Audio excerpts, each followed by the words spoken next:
Dave, let's wrap it up there because we have got season 1 to talk about. We have.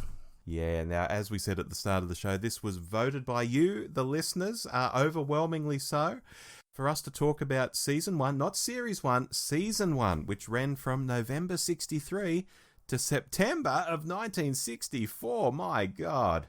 That's a long time ago. It's a long, long time ago. It's a long, long time to be on TV every week at tea time. Amazing. Now, Dave, maybe we should start off with some initial thoughts on the season before we get into the stories themselves. Sure. So, look, I'm going to sort of save any assessments until the end, or at least until we can start teasing them out in the individual stories, because we have got a lot of stories in which we have the time to tease out how we feel about this season, except to say, look, I think that our listeners are probably aware that I'm a fan of the era, so they probably won't be that surprised what I make of this season. There's been a lot of comments on Twitter like, oh, won't Dave be loving recording this episode? Won't Dave be into this? Yeah. Well, I won't spoil it. We'll see how I feel about these stories in a moment. What I am going to say, though, is this was definitely a season that I came to incredibly piecemeal and in many, many different ways. Yeah. I think the first story from this season I saw was a very bad copy of the Aztecs at a Doctor Who club meeting in Melbourne in 1987. I think I then would have seen the Daleks at another club meeting, and I can remember being very excited when I saw that they were going to show the Daleks at this meeting, probably about 1989, 1990, and watching it for the first time. I remember seeing The Edge of Destruction at a club meeting. I remember seeing a very dodgy copy that somebody dubbed for us of the Sensorite some years later. So these are stories that I really came to very piecemeal.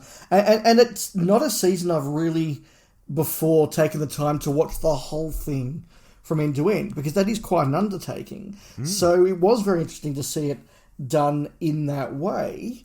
And I think I'll leave it there and ask what you think going into this.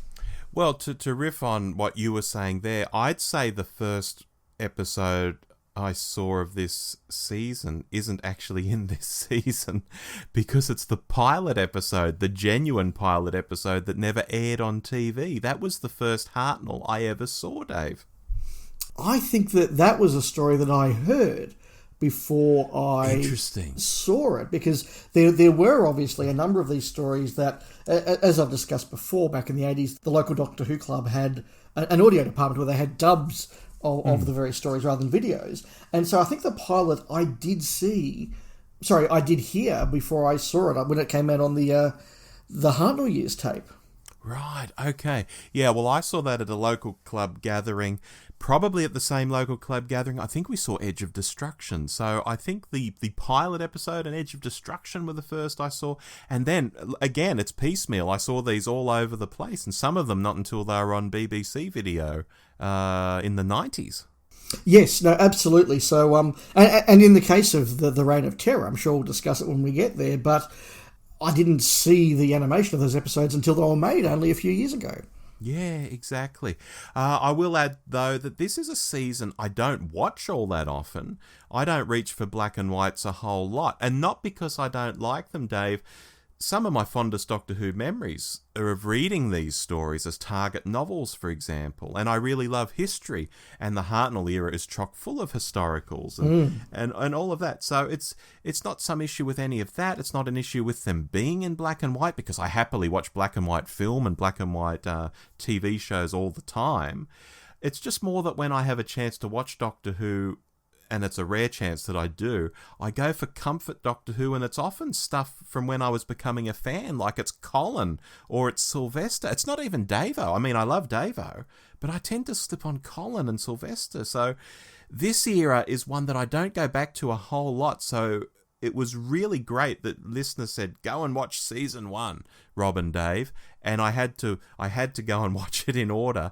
I really enjoyed the experience. Fantastic. Now, do you want to start with story 1, or shall I?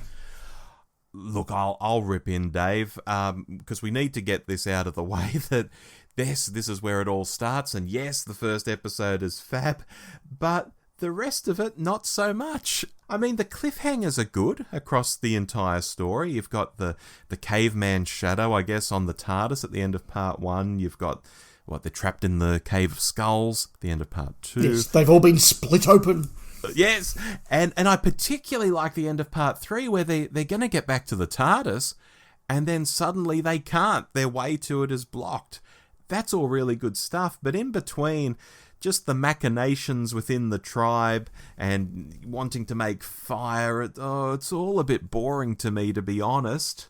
And I don't know if we're doing scores now yet, or are we leaving those till the end? Let's leave them to the end of each story, because okay. Look, I've got a couple of points I want to make. The first, I think, most important point that just fascinates me is watching part 1, particularly of this story, and realising just how much of what we think of as Doctor Who was there right from the very, very start, and how much they got right from the start. The opening credits, the opening music, the TARDIS police box, the console room, the sound effects, like the dematerialization effect, as one example. All of that stuff that we think of as being fundamental to the look and sound and feel of the show was created by these guys in 1963 and has lasted. And I find that just incredible. Even the nature of the Doctor, although I'm going to talk a lot about how the Doctor evolves over this season as we move story to story, aspects of the Doctor's character arrive here ready to go.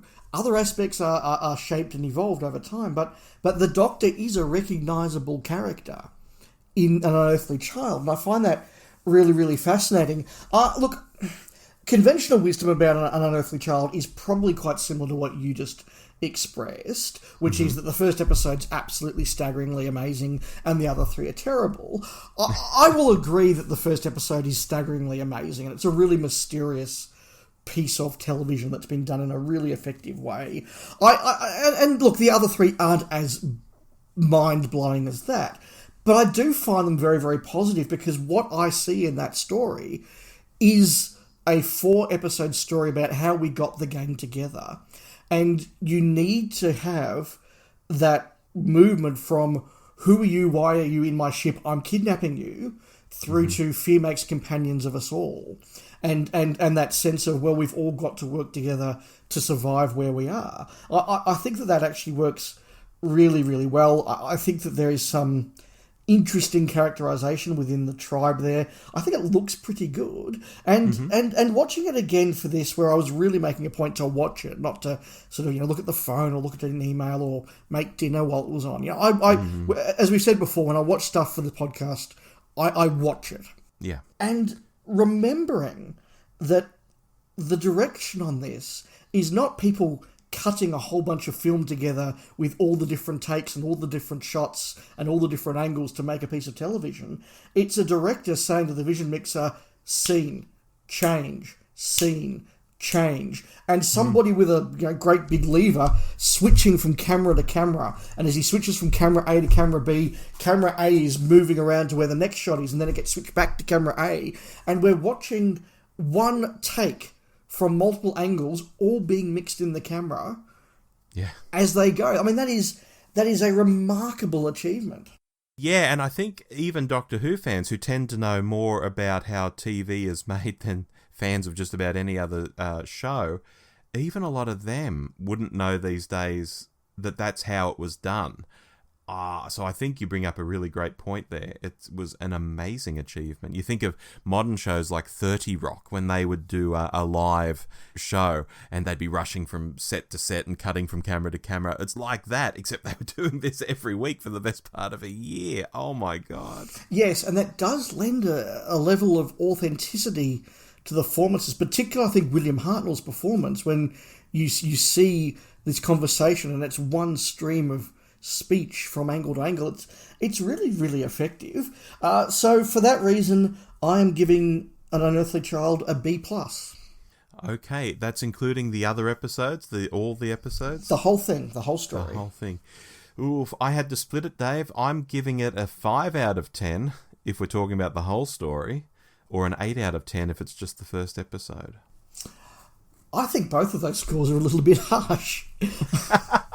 If you ask me just to give the first episode a mark, I would say it's an A+. There is nothing I would do better in that. Wow. I think the whole thing comes out to a B+. Okay. I'll then lead off with The Daleks. Mm-hmm. This is a story that I'm very, very fond of. I think it's a really good adventure. We've spoken before of how much I love Terry Nation. What was interesting to me watching this, though, was appreciating even more just how much this is both a 7-part Doctor Who story and 7 one-part stories, particularly when you look at the titles, the Dead Planet, The Survivors, The Rescue, the Expedition. They're all little self-contained stories that all add up to something bigger. And for all of the talk, and look, I get it, when people watch part 1 of The Daleks and they say, well, now this would all be done in the cold open.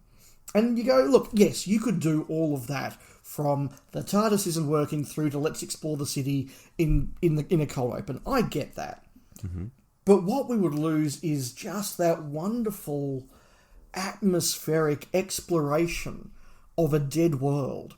They've arrived and they find a petrified forest and they find a dead metal creature. They find flowers and there's somebody in the forest and there's something going on, and then they find a city and I just love the taking the time to build up this world and explore it. I love later on we get whole moments where the Thals sit around and discuss the meaning of their existence and discuss genuine existential matters. We get Ian really becoming an important character in the series right here, having philosophical debates about the value or lack of value of pacifism and when it's right to take up arms and when it's not.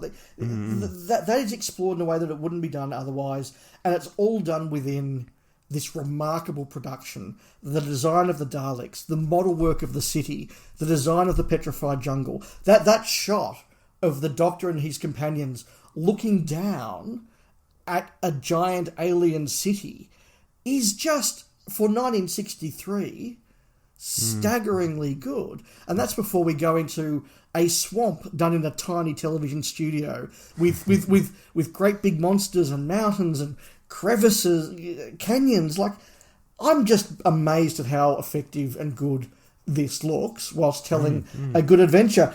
You allowed me very generously to talk a bit at length in one go without interruption, Rob, so I will allow you to pick it up. No problem. Look, I think this episode, like the previous story, allows us to really get a sense of Ian and Barbara in particular being, they're suddenly out of their time and they're suddenly, having these adventures in time and space. And it's almost in a way that we don't really get to feel with later companions. And I'm not sure why that is. Possibly it's because it's new to the Doctor to have companions along too, apart from Susan.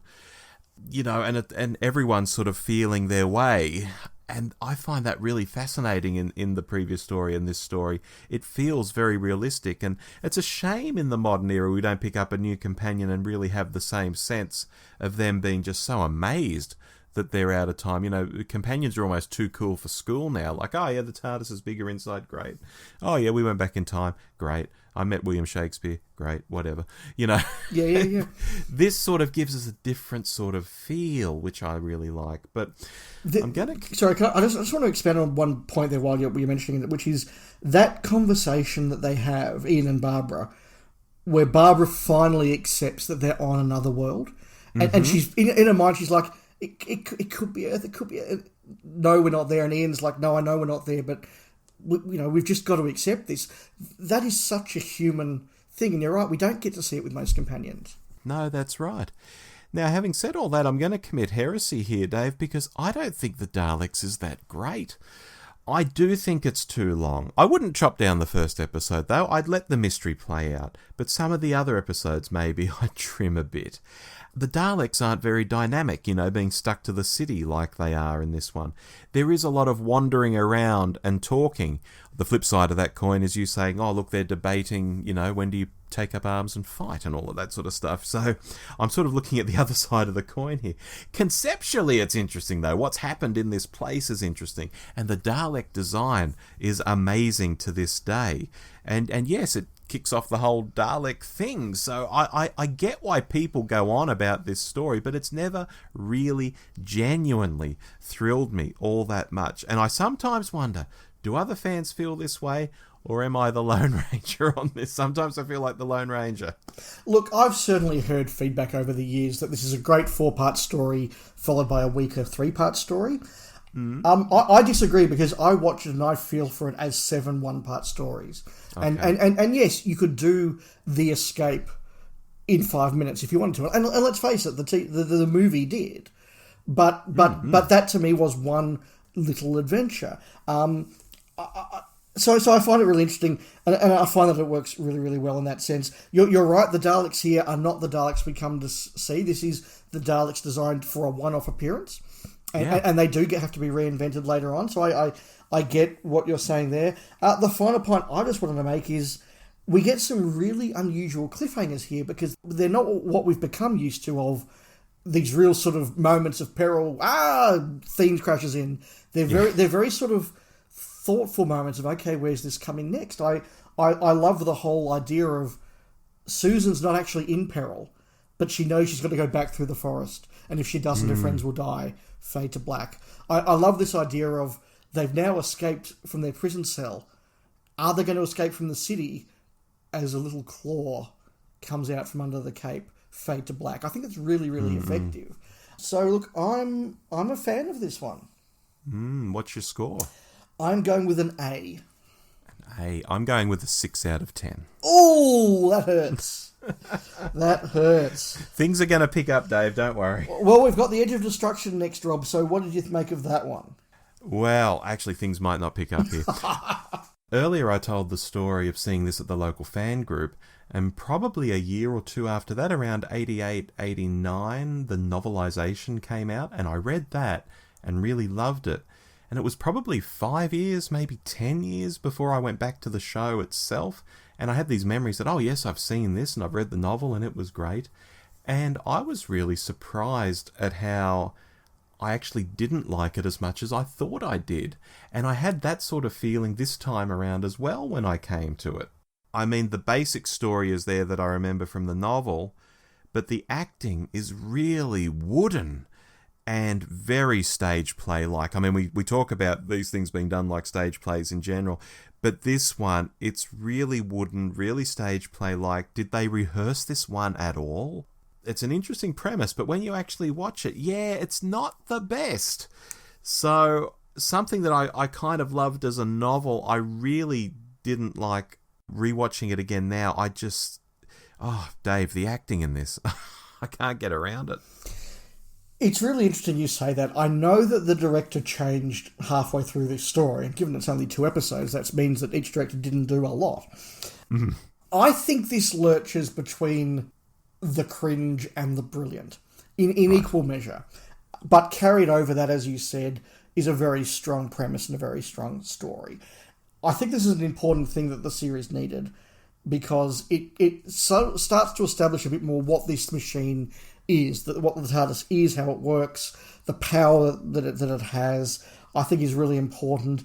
It's the story that turns us from 4 disparate people, or maybe 2 disparate pairs, travelling together to now we've got a crew that are travelling together. And those 2 speeches between the Doctor and Barbara, if we said that Ian really came into his own in the Daleks, I think this is where Barbara comes into her own. The first one where she turns to him and said, you should get down on your knees and thank us, is a really powerful moment. And then for the Doctor to come back an episode later and say, I apologise, you were right, counters that really, really well. So there's lots of good moments in there. Then there's stuff where I don't know what William Russell is doing. I don't know what the director's told him to do, but he's doing something bizarre. I think Carol Ann Ford, she's been told, go look mysterious and then throw some scissors at the couch. What do you do as an actress at that point? And I think she does what she has to with that. There are moments that are really genuinely eerie and bizarre. The clock face melting, the doors opening, the shadow. There's really good stuff. And then there's just kind of stuff that doesn't quite work. But over it all, there's a really good premise that I think builds up the tension really well. And I loved even more as a kid, but I still love that the resolution is a simple a simple one, just a technological fault. I think that's really effective. So I give this a B. I give it a 4 out of 10. Interesting. Until this rewatch, I think that would have been higher, but actually sitting there and concentrating and not looking at my phone, not doing other things, just concentrating on it, I thought, oh God, I don't think this is good. What did you think of Hartnell's monologue in part 2 as the console room gets darker around him? I thought that was good. And I think Hartnell in general, you have the sense that he's cottoned on to what's happening in that second episode. Yes, I was very interested to see that he cottons on a lot earlier than I sort of remember. It's not this rushed conclusion in the last 5 minutes. It's him putting it together, and then they've got to fix the plan, and then they've got to actually resolve the damage they've done to each other's relationships in everything, and they take the time to do that. So I find that more effective than you did. Okay. So, Rob, that brings us on to Marco Polo. Now, before I lead off the discussion on that, I'll just ask you, this is obviously the only completely missing story in Season 1, which is in itself amazing that we have so much of this season, but how did you digest this story? This time around, for the complete story, I read the Target novel, but I did go back onto Daily Motion, that low-rent version of YouTube, and looked at some telesnap reconstructions. Some of them even with colorized telesnaps, which was quite a fun way to do it. Yes, and I don't think they're colorized. I think they were color photos. Oh, okay. I know there are color photos from the set. I didn't know if all the images, though, were color photos from the set or whether some had been colorized. True. That is true. I can't be sure they all were. I watched the Daily Motion, I watched on Daily Motion the loose cannon reconstructions of the stories, which is something I very rarely do, but I have listened to the CDs many times, and the reason for that is, look, I'm not going to bury the lead. This, for me, is a top 10 Doctor Who story of all time. If you want to hear me wax lyrical about this at considerable length, I invite you to listen to the episode of All of Time and Space, where I was very happy to guest star and talk about Marco Polo on their 4th episode. Mm-hmm. I think that this is Doctor Who at its absolute best. Just to reel off a few of the reasons why. This is a genuinely epic adventure. This is an adventure that goes from the Himalayas through the desert to Peking and beyond, all in the 13th century. How they thought they would pull that off, I don't know, but somehow the director and the designers did, because it looks absolutely gorgeous. Now, yes, in 1964, you can get away with things like very small bits of set being suggestive of more. You can get away with painted backdrops that are going to look more realistic if you're doing much more primitive television and much more primitive filming than you could if you're watching it on a large, flat screen TV. But they still evoke all of these locations so effectively well. We get Doctor Who's first great villain, Tagana, who is wonderfully charming and wicked. That moment at the end of part 2 where he does the "Here's water, Marco Polo, come for it," and then just pours it into the desert callously. I think that's a really great villainous moment. And then you get his cliffhanger at the end of part 6 where he's just swinging the sword at Ian. Calm, just very calm, very charming. It is written in a really lyrical way. I can listen to this soundtrack and this dialogue again and again and again. I think it's Susan's best story of the first season, and this is the story where I think she really comes into her own and finds the character much more than she has in the past. The education remit is there. As a fan and lover of history, that's all there. There are characters. The Doctor is now becoming that softer, not soft, but softer character. And there's just wonderful creations in a wonderful world that feels real to me. And I love it so much. Tell me why you didn't like it, Rob. I really like this one, Dave. Oh, good. Just picking up on Susan, she's really helped along by Ping Cho here, yes. I think. Tagana, you mentioned him being quite charming, quite a villain on screen. He comes across so flat in the book, now that I reread it. He's just like a brutish bad guy in the book. He's nothing like what he is on screen. That's interesting. Yeah, it probably comes down a lot to both the way that Darren Nesbitt plays him and the way that Waris Hussain directed the character. I think that, you're right. They build it all up a lot. Mark Eden playing Marco Polo, again, I think add stuff to that. I can't remember the name of the actor playing Kublai Khan, but he makes that character work. It's perfectly, brilliantly cast. Yeah, so look, I'm not saying anything profound or even new for this podcast.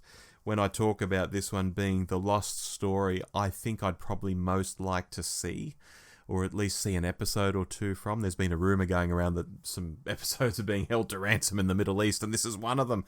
But I digress. It's the sets, Dave, you've mentioned those. It's the epic journey, you've mentioned that. And again, it's Ian and Barbara, this time around, having a cool adventure in their planet's past. I'm discounting the caveman romp back in the first story. Yeah. This is the first time they go to an era and meet a real person from history. And that's really cool to see too. So as we sort of see them evolve from, not quite believing that they've travelled through time and space through to here, and they're meeting Marco Polo, like, wow, So this is a great story, and I will give it a good score, don't you worry. Yeah. It's really interesting watching this now compared to historical stories even of the Whittaker era, but even later on in Doctor Who as well. The fact that Marco is just talking to them and he says, well, I'm an explorer and I left Venice in 1270-something. And Barbara says, oh, you must be Marco Polo. Yeah. And everyone else goes, oh, of course he is. And everyone assumes that the audience knows enough history to go, oh, that's Marco Polo. He's the guy that went from Venice to China and did all that sort of stuff. There isn't one of those, well, of course, as you probably aren't aware, Ian, Marco Polo was. Like, yes. We don't do that in the 60s because people had a proper education at school and studied history at school. Correct. So that's really interesting. But we also get those, educational moments about how condensation's formed and where the word assassin comes from and all that sort of thing. That's really quite obvious. But again, yes, you could do this at a faster pace, but something like the scene, I think it's in part 2, where Tegana offers to play chess with them, and there's all that dialogue between Marco and Tegana and Barbara and Ian about where chess came from and the undertones of chess, and even the little lines, from Tegana, can you save your king, Marco? Which means a whole lot more than just can you win the game of chess. Yes. It's so cleverly done. It's absolutely epic. It really is. Oh, yeah. And Dave, I know I've written off something like the Daleks for its length in this very podcast, and here Marco Polo is the same length, but I think it's better, and I think it's because of the historical angle. Here, where it's historical and I'm really into the characters and the journey, I can go with it. So that's why I'm cool with this one and not the other, even though they're both long stories. And what did you give it? I give it, Dave, an 8 out of 10. I'm giving it an A+. Yeah, very good. Which brings me to The Keys of Marinus, a story I've had a soft spot for since the early Foxtel days here in Australia. To people overseas, that might not mean a lot, but that was basically cable television, and they had a UK TV channel that would show tons and tons of Doctor Who in order, and they started with the Hartnell era, so I was taping this, like there was no tomorrow. And I've had a soft spot for Keys of Marinus since then. And my sense is that it's become quite popular in fandom over time. A decade or two back, I'm not sure it was a particularly popular story. It was just like, the Keys of Marinus. It was the Terry Nation without the Daleks one. That's it. Whereas now I think it's quite popular. And I always put it down to, and this isn't profound by any means, the nature of the travel in the story from setting to setting. Much like The Chase, that keeps it fresh because this is a longer story, I guess. Although some episodes, it's got to be said, have far more interesting premises than others. The early stuff, where they're in a Morphoton and there's the dirty cup, but the Doctor thinks it's a great piece of scientific, equipment.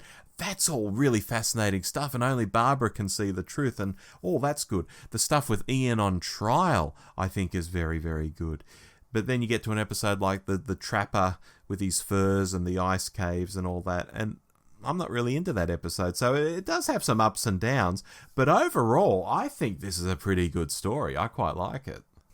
Yeah, look, I enjoyed it as well. I think it's a ripping little adventure. Once again, we just have to call out how they thought they could ever pull off 6 different stories in 6 different alien locations on their budget, yet somehow they do it. I mean, that opening model of Arbitan's Island is a really effective model. It is.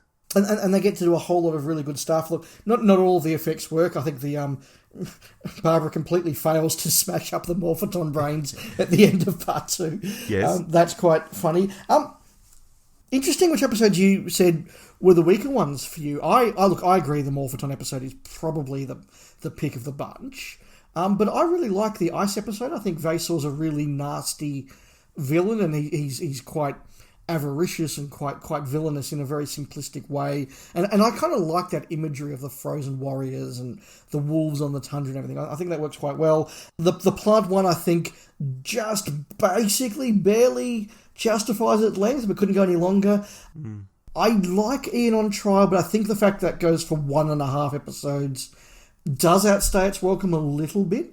And although it probably wasn't as big a cliche in 1964 as it is now, the whole, hang on, nobody told her that we were missing Susan, like that feels very detective story cliche now. It probably wasn't as much, but that does kind of reflect the Terry Nation background of sort of writing all these hard-boiled detective stories and that sort of police procedurals, and where he'll do a lot of work that comes into it. I think it works quite well. There are highs and there are lows. There are great alien worlds. It's an adventure that just keeps ripping along really nicely. But the point that's very interesting, and that seems really grating to us now as fans of what Doctor Who has become, is that moment where Arbitan says, "I need your help. Please, will you help me?" Fade to black. And as they're walking back to the TARDIS, I feel bad we couldn't help him, but oh well. Yes. You know, that is very, very strange to watch now, because that wouldn't happen now. And it shows that these are still travellers who are basically just trying to get these two teachers back to Earth. Yeah, there's a few times across this season where it's like, I don't like the look of this. Let's just go back to the ship and leave. There's no sense that, we better fix things or, any of that stuff. Yeah, you're quite right. It wouldn't happen. Well, not yet, but that moment is coming. Indeed it is. Score-wise, I reckon we're going to be quite close on this one, Dave. Well, look, I think it's very, very good. I really enjoy it. The highs are very high. The lows are a little bit lower. All up, I have to give it a B+. 7 out of 10. Very close then. Very close. I think it's our closest. I think so far. Will we be close on the Aztecs? We're more than halfway through the season now, but still got a couple of stories to go. We are back in history. We are in a different location. Interesting that in both of these episodes we don't have a European location. Certainly not a British location, which I think is interesting. I said that Tagana was the first great villain of Doctor Who. Well, Totoxel has to be the second. And if anything, an even more complex villain here, because this is a guy who, it's implied, actually doesn't believe all of the stuff that he's spouting about gods and sacrifices. He just knows how to put on a show to maintain political power. And that's a really interesting idea for a villain. And it's balanced with the character of Ortlock, who loses his faith over the course of the story, but goes in a different direction. Again, you've got these wonderful epic backgrounds, that scenes of the Doctor and Kameka in the garden, which, and now that we've sort of restored these episodes onto DVD quality, and you can see the detail of the temples and the buildings in the background of those sets, when you see the view from the top of the temple down into the city, and I have stood at the top of a temple and looked down into the square of an Aztec city, and it looks exactly like that. That is absolutely magnificent. The moments between the Doctor and Barbara are exquisite. They're just wonderful, wonderful moments. The moments between Barbara and Totoxel are really good. I quoted on Twitter the other night that little scene between them. How shall a man know his gods? By the signs of their divinity. What if thieves walk among the gods? Indeed, then, how shall a man know? It's just really Shakespearean dialogue. I love the way that the Doctor is here still shouting at Barbara and telling her what he can't do, and you've got to behave and follow my rules, and then instantly now knows that he's gone too far and pulls it back and apologises. It now doesn't take him an episode to get to apologise. He now knows already that he's going too far, but he's recognised it. You can see the Doctor evolving there. I just think it's stunning. I really do. Yeah, it is a solid story, Dave, and people always name check the Aztecs when they talk about this season, and that's because it's good. That's why people name check stuff. You know, no surprises here. Aside from an overly long fight scene in 2 different episodes, that sort of pads those episodes out. This is a really well put together story that moves along quite well. You mentioned the Doctor and Kamika. Their scenes in the garden are great. They feel quite realistic almost. But you know what always gets me in this story? Mm-hmm. It's when Ian goes into that water course and the guy comes along and moves the hatch back into place because he knows the Doctor can't shift it, but the Doctor at the same time can't say, oh, look, my pal's in there. Don't do that. Yes. And you think, oh, hell, this would be a horrible way to go, being drowned in this, water course sort of thing. I always watch that and get a bit tense when I'm watching it. Yeah, so the sets on this, wonderful. Barbara is very confident from the get-go. I mean, it does seem to be very quick from where she puts that bracelet on her arm to when the rest of them come out of the TARDIS and she's already sort of set up as being this messenger of the god sort of thing. But I can go with it, and I think Barbara is really just well sorted in this. She's just on top of her game and mixing it up with everyone, doesn't take a step backwards. Really good writing for her. This is very much her story, I think. Absolutely. It is a story in which every character gets to keep their dignity in one way or the other. Totoxel doesn't lose. He maintains his role in society, but he's learned a lesson. Ortlock has lost his role, but maintained his dignity. Barbara was proved to have failed in her mission, but is seen as somebody who did something worth trying. It's really wonderful. I think you're right. The Doctor and Kameka is a wonderful little dynamic there, and the moment when he goes back for her brooch is just a lovely, touching moment that doesn't need Murray Gold to tell us it's touching. It just is. You mentioned the fight scenes, and look, I agree that they are quite long, but I just want to come back to that point we mentioned during An Unearthly Child. Remember, that was all being done as live, with the camera cutting between and moving between. And so, I do praise the work that went into that. Although it is interesting with this one, you do see a few directorial moments. There's the famous moment, obviously, where the camera bumps into the altar in part 1 and everything shakes. But there's also a couple of ones where the vision mixer switches just a little too quickly. And there's one scene I noticed where he switches to a bunch of guards who pause for a moment and then take their cue to start marching. And so you can just sort of see it's not quite as smooth as it was in other stories, which just shows, this wasn't an easy thing to do. It was imperfect. Oh, that's right. And something we haven't mentioned yet, and I think it's worth mentioning in the context of how these things were cut in camera and just sort of moved along at a pace, are what people refer to as billy fluffs. But what I want to say is it's not just Hartnell fluffing lines. Across all these stories, multiple actors, guest actors, etc., do fluff lines. Yes. Just simply because of the way they're just pushing ahead like it's a stage play they've rehearsed once or twice and now have to perform. So, people talk about Hartnell fluffing things. Oh, I noticed a lot of actors fluffing things across all of these.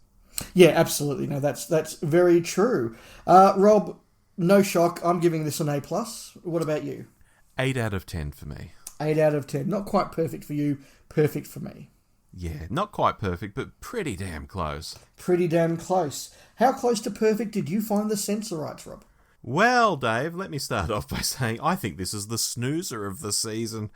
It's kind of interesting. I guess the first episode builds up some real what's going on here intrigue, but it just turns into a whole lot of meh. There are times where the Sensorites are being pricks, and you just think, just shout at them. They don't like that. Kick them in the nuts. I think Ian threatens to clobber one of them with a wrench at one stage, possibly in the first episode or something.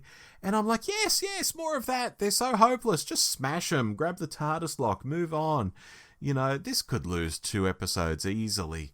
It's just, it's an odd little story. I get what it's trying to do.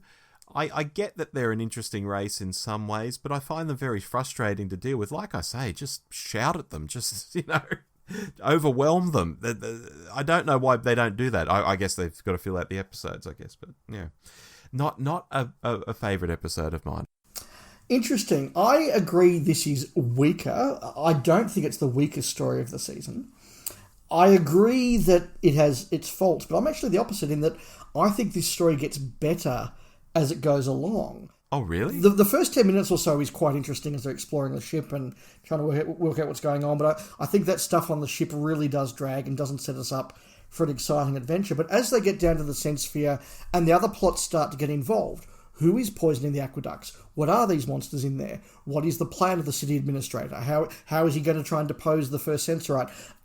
As we start to get more plots, I think it actually becomes a much more interesting and perfectly good adventure, and I'm really quite enjoying it by the time we get to Part 3, Part 4. I think it rollicks along at quite a good pace. I like the different characters of the Sensorites. I think that works really well. I like the motivation of the humans is partly greed and avaricious, and also partly that sort of sense of the Japanese soldier left over from World War II and fighting a war he doesn't have to fight. I think that works really quite well. A couple of important firsts in this story, one good, one bad. Mm-hmm. I think it is the first time the Doctor stays to help because it's the right thing to do. There is a point in this story, I think in Part 4, where the Doctor has cured Ian. He's won the trust of the Sensorites, and they've said, fair enough, here's the key to the TARDIS, you can leave, off you go. And he says, no, we need to get to the bottom of this mystery and solve this problem for them. And it's then that he goes off of his own volition to explore the aqueduct. So that's a very important first change and moment, I think, in the Doctor's character. I'm also going to say the other first is, this is the first time that I think the limitations of the design and production show through, although I think it is Cusick again doing the design here. Some of his set designs and everything works very, very well and is very interesting. The look of the Sensorites doesn't work. The design of stuff like the astronauts' costumes with the little cartoon rockets on them don't work, and there's a lot of things that just don't look quite as good. And I've been very much praising the production of all the stories up till now. This is the first time I think the production drops its bundle for this season. Yeah, the Sensorites' feet have always bothered me. I like that they try to do something different, but it doesn't work. Yeah, and there's one who's a bit tubby, and you can see his tidy-whities through his jumpsuit, and that's a bit weird. You mentioned earlier police procedurals and things that sort of come from police procedurals, and I guess here part of the plot hinges on that moment. Oh, I saw him take it out of his coat. Well, I wasn't wearing my coat. Oh, well, it was the cape. Oh, I just gave him the cape, so it wasn't the cape. Clearly, you're lying. So it sort of hinges on one of those type of plot elements as well here. Yeah, look, that's true. That's true. And there is a bit of good old-fashioned detecting about why some Sensorites are affected and others aren't, and which aqueducts it comes from, which I guess we need to remember. This was being designed to be watched by people like my dad, who were 11 or 12 when this went out. Yeah. You know, it's not designed... I mean, I was going to make the point, we ran out of time with the Keys of Marinus. There's a lot in the Keys of Marinus that falls apart very quickly if you try to pick holes. Like, a huge amount. But it wasn't designed to be done that way. And neither was the Sensorites. Yeah. Scores, Dave? My lowest score so far, I'm giving it a B. I do think this is underrated. I do think that you should give this a chance, listeners. Get to at least the end of Part 3 before you give up on it. Okay. I'm calling it the snoozer of the season, but I'm not giving it the lowest mark of the season. Interesting. I'm giving it a 5 out of 10, so I'm rating it better than Edge of Destruction. But I think of the two, I think I'd rather watch Edge of Destruction, maybe because it's shorter. That's really interesting. I'm glad that neither of us had it at the bottom. I really am. I think that it is worthy of more than that. I've got the historical again. This is not planned. This is just how alternating goes. That's it. I've got the historical again. I've got the Reign of Terror. This is not a bad story, but for me it is the weakest of the season. I think you can start to see a bit of the energy running out. I think you can start to see a bit of that aim and ambition just getting a little bit more tired as they're just trying to get to the end of this season, which I understand. It opens well. And I like the opening. I like the stuff in the farmhouse. I like the stuff where they're working out where they are. And there are a number of good moments in it. I think it's a shame that the Robespierre episodes don't exist, because I think that would add a lot to watching the story. But the overwhelming problem with this is, to me, it lacks a villain. It lacks a city administrator. It lacks a Toxel. It lacks a Tagana. It hasn't got anything like that. The closest is the jailer, and he's really a comic relief character. It also doesn't have a Marco Polo or an Orklock or anything like that, who's a character that sort of accompanies the crew along. There's no one character, good or bad, that really ties this story together. And at the end of the day, not much happens. In Marco Polo, we travel half the way across Asia. In the Aztecs, although it's just about trying to escape, lots of things happen in that plot. In the Reign of Terror, it really is a lot of get locked up, escape, get locked up again, escape again, maybe we'll get locked up once more. It really is that. The Doctor gets to do a really fine performance. Hartnell looks great in the costume, but it is plot-wise a very weak story.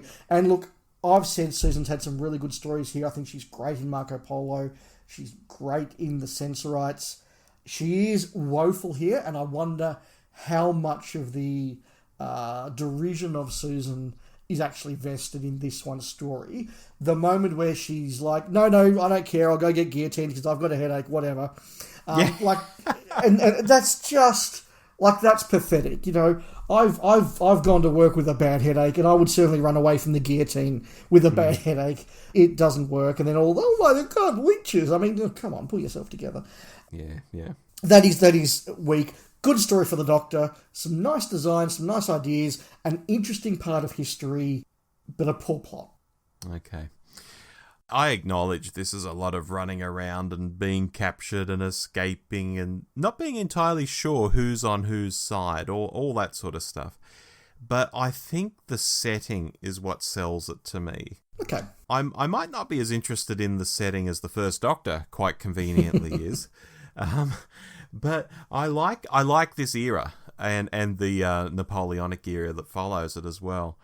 And watching our 60s school teachers navigate something they know from the history books, obviously Barbara in particular, is a lot of fun.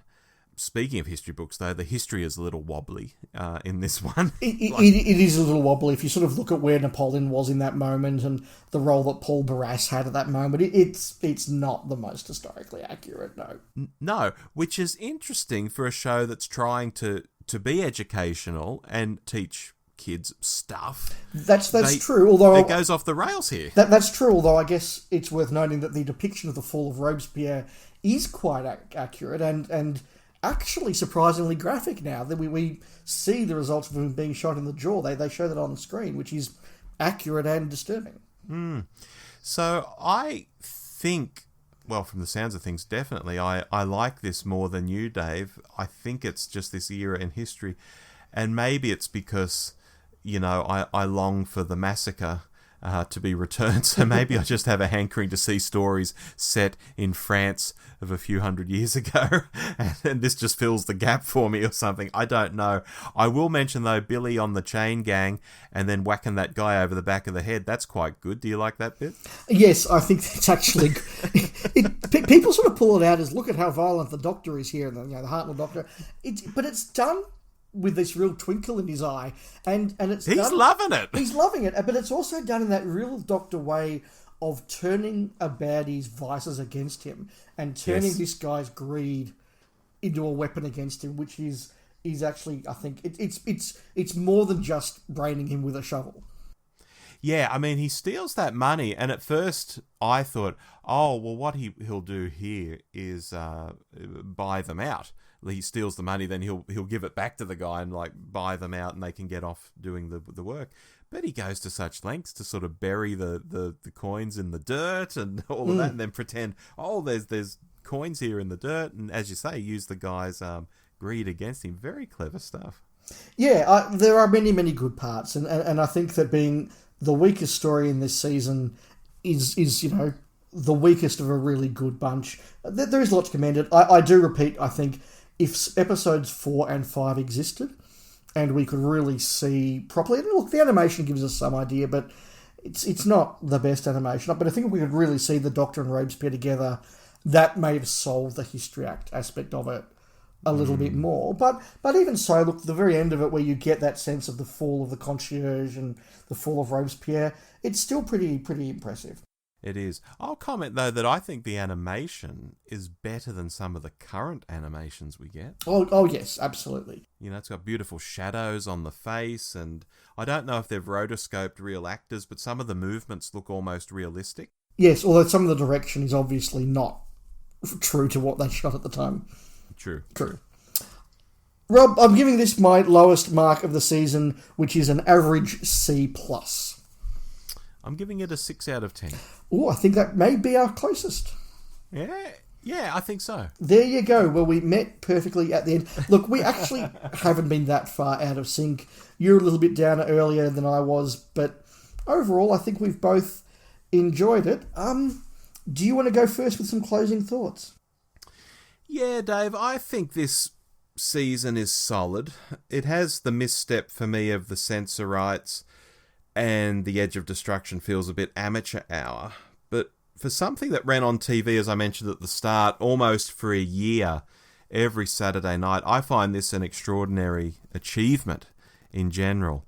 Half the stories are sci-fi, half the stories are historical. I think that's a good mix. And they're proper historicals. You step into the Reign of Terror, like we've just been talking about, and you might lose your head if you're suspected of being against the revolution. That's great. That's drama. It's real.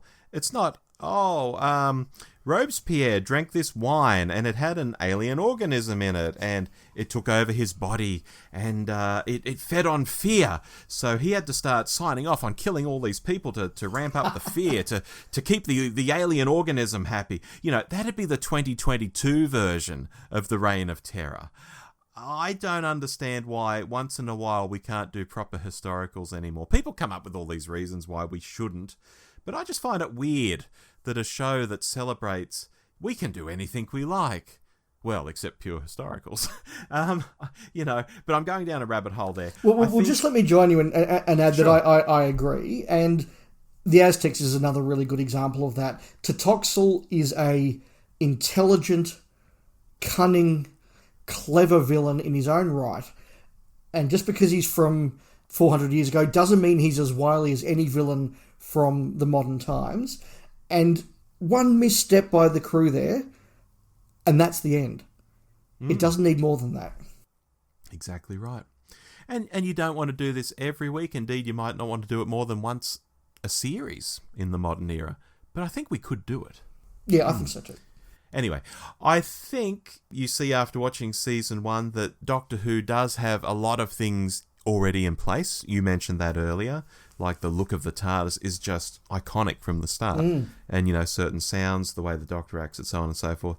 But you see there's still a few more things that still have to be set up. And you want to keep watching. I think if you're a kid in the 60s and you got to the end of this, you'd be really looking forward to when Doctor Who comes back on telly again. Yeah, maybe they'll even bring those Daleks back. Exactly.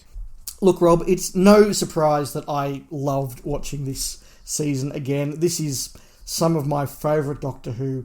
There is no story here I do not enjoy watching and couldn't watch again and again.